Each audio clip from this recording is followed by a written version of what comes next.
Assalamu alaikum and welcome to a grammatical explanation video from the Arab American Language Institute in Morocco, also known as AALIM. Today we're going to talk about grammatical gender, known as al-jins in Arabic. So what is grammatical gender? In a general sense, it is the gender of nouns. Now, it can be related to the actual gender of something, like if you're describing a person, then if the person is a man, he'll be described by a masculine noun. If a person is a woman, she'll be described by a feminine noun. But it's also used for inanimate objects. In fact, every noun in Arabic has a gender. So any person, place, or thing that you will be describing has a gender. So the Arabic language has two genders. There's mu'annath, or feminine, and mudhakkar, or masculine. We'll start with describing feminine words. So feminine nouns almost always end with ta marbuta, the letter that is shown in bold and in red. Here are some examples of nouns that end in ta marbuta, which are feminine. We have sayyara, meaning car, tufaha, meaning apple, and sura, meaning picture. There's also a very, very small number of nouns that are feminine but that do not end in ta marbuta. For example, the word shams, meaning the sun, and harb, meaning war. But as I said, it's a very, very small number of feminine words that do not end in ta marbuta. Almost all of the feminine words end in ta marbuta. Additionally, any noun referring to a woman, even if it does not end in ta marbuta, is feminine because the person it is describing is feminine. So the word for mother is that doesn't have ta marbuta, but because a mother is a woman, it is feminine. Similarly, the word for bride is arus. It doesn't end in ta marbuta, but a bride is a woman by definition, so it is considered a feminine noun also. As for masculine nouns, they generally end in any letter other than ta marbuta, so any of the other letters of the Arabic alphabet. Some examples of masculine words ending in various letters are bank, ta'am, which means food, and sunduq, which means box. That being said, there are a small number of masculine nouns that end in ta marbuta despite being masculine. One of them is khalifa or caliph, the term for the leader of Islam in previous eras. There are also some nouns that can refer either to a man or to a woman, but these nouns end in ta marbuta regardless of whether they're referring to a man or a woman. These are usually nouns that refer to someone who is very renowned in their field. For example, allama, which means a great scholar, or rahala, which means a great explorer. Now we'll look at proper nouns. We'll start with people's names. Do they follow the same rules as ordinary nouns in terms of gender marking? Sometimes they do. Sometimes people's names do follow the same rules as other nouns, with female names ending in ta marbuta and male names ending in other things. Here's two examples of these. For example, there's the male name Ahmad and the female name Fatima. Fatima, being a woman's name, ends in ta marbuta, and Ahmad, being a man's name, does not end in ta marbuta. This follows the pattern that you would expect there to be based on other nouns in the language. However, it's also very, very common for names not to follow these rules, for men's names to end in ta marbuta and women's names not to end in ta marbuta. For example, there are plenty of male names like Usama, which just happen to end in ta marbuta, and in the same way there are plenty of female names like Manal, which happen to not end in ta marbuta. In addition to that, there are also some names that are unisex or gender neutral, which can be given either to a man or a woman, such as Rayyan and Ihsan. Thus, with names you often cannot predict just by seeing or hearing a name whether it belongs to a man or to a woman. And really the only way to start to get a sense of what names tend to belong to men and what names tend to belong to women is to get to know Arabic speakers and to learn their names. Let's look at another type of proper noun. What about place names? So there are certain rules that have to do with place names. For example, all cities are feminine because the word for city in Arabic, Medina, is feminine. So any city you can think of, Mecca, Los Angeles, Tehran, Paris. All of them are feminine because Medina, which means city, is feminine.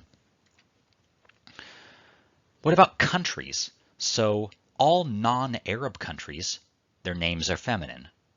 But for Arab countries, the gender of their names can vary. You just kind of have to learn the gender of each country's name. For example, here's two Arab countries' names. Al-Maghrib, Morocco, happens to be masculine, but Misr, Egypt, happens to be feminine. So what does gender do in grammar? Like, what is the point of grammatical gender? Well, in Arabic, the gender of a noun determines its agreement. Agreement in Arabic is mutabaqa, which is to say what gender the pronouns, adjectives, and verbs that refer to this noun will have. That is to say, a masculine noun will be referred to using the masculine forms of pronouns, adjectives, and verbs, and feminine nouns will be described by the female forms of pronouns, adjectives, and verbs. So let's go through an example. So we have the word ustadha, which is a female teacher. So if I'm describing this female teacher with an adjective, if I want to say the teacher is tall, in this case it's a female teacher, al-ustadha tawila. You notice not only does ustadha have the ta marbuta because it's feminine, but tawila also being a feminine adjective is marked feminine with that ta marbuta shown here in red. Now, what if I'm describing the teacher doing something? I'm using a verb. So if I say al-ustadha tajlis, that means the teacher sits. Here I'm using the feminine form of the verb. Tajlis is feminine, which is indicated by the ta at the beginning of the verb. It's the hiya form. And speaking of the pronoun hiya, or she, if I'm going to say she is a teacher, I will use the feminine pronoun hiya or she, hiya ustadha. Hiya here is in red. Now let's use an example with a masculine noun. So here I've got walad, which means boy. So if I'm describing the boy with an adjective, if I say here, the boy is young, al-walad saghir, here the noun is masculine, the adjective is also masculine, as you can see from the fact that it has no ta marbuta. If I use a verb to describe the boy doing something, I could say al-walad ya'kul, the boy eats. This verb is in the masculine or huwa form, as you can tell from the ya at the beginning of the verb, here indicated in red. And finally, speaking of the pronoun huwa or he, if I'm going to say he is a boy, I'd use the masculine pronoun huwa here, huwa walad. Now, speaking of pronouns, since every noun has a gender, every pronoun has a gender because pronouns always refer to a noun. So what's worth noting is that Arabic actually has no gender-neutral way to describe an object like the English pronoun it. In English, when you're talking about an inanimate object, you generally refer to it as it. I like my book, it's new. Or I like the TV because it's big. We use it as a pronoun to describe these things. But in Arabic, every noun has a gender, which means every noun is either masculine or feminine. So if you want to describe something with a pronoun, you have to say either huwa for he or hiya for she, depending on the noun's gender. So let's look at an example with a feminine noun. So if I want to say I have a table, it is expensive. Table in Arabic is tawila, which is feminine. So I'd say عندي tawila hiya غالية. It is expensive, is what I'd say in English, but here tawila is feminine. So if I'm going to describe the table using a pronoun, here it's hiya, the feminine pronoun, she, because the table is feminine. Now let's look at a masculine noun. So for example, the word for book, kitab, is masculine. So if I'm going to say I have a book, it is short, I can say عندي kitab huwa qasir. Huwa here, or he, is used because the word for book, kitab, is masculine. So in this sentence, that's how we translate it, as huwa.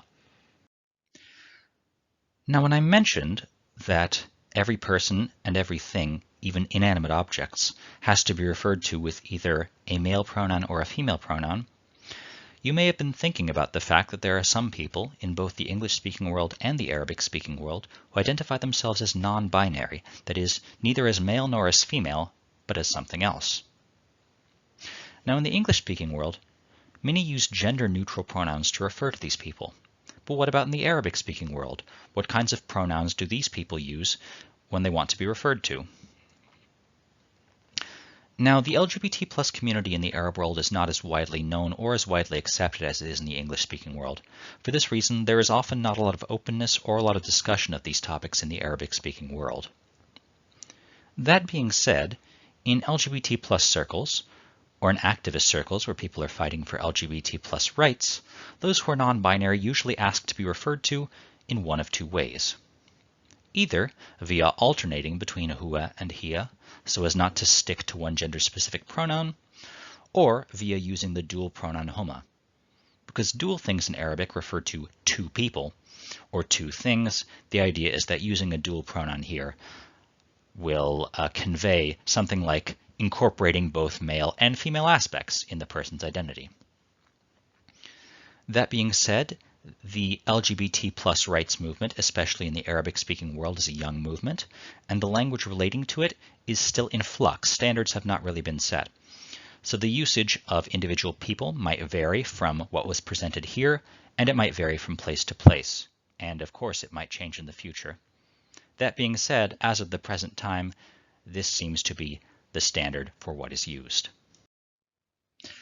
So just to sum up everything that has been covered in this video, in terms of grammatical gender and how it shows up on words, feminine words usually end in ta marbuta, whereas masculine words usually do not. There are a few exceptions to this rule among ordinary nouns, but exceptions happen most prominently in people's names. It's not rare for there to be men's names that end in ta marbuta and women's names that do not. So people's names often do not follow the rule of ta marbuta means feminine, no ta marbuta means masculine. And finally, what is the purpose of grammatical gender? The gender of a noun indicates the gender of pronouns, adjectives, and verbs that will refer to this noun. This has been a grammatical explanation video from the Arab American Language Institute in Morocco. Thank you for listening, and ma salama.